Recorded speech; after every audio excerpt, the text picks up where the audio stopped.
Hi guys, so today I'm going to reheat this leftover McDonald's chicken nuggets in the air fryer. So first we have to place them in the baking pan or baking sheets. Okay, here it is. It's ready to be put in the air fryer. I decided not to reheat all of them because there are just so many. I can't eat all of it, so place them in the air fryer.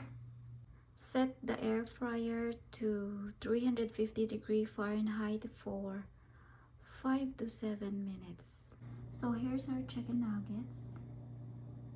They turned out crispy. They're back to life. They're crispy, guys.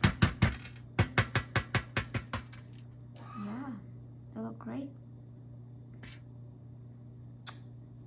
Look at that.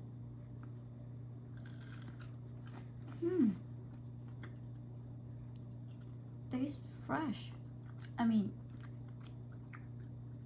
Tastes brand new. Yeah, they're crispy. They taste brand new.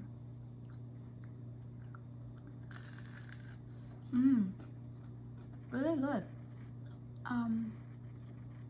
Air fryer is the best way to reheat leftover chicken nuggets from McDonald's. It's really good. I hope you like it. Thanks for watching. Bye.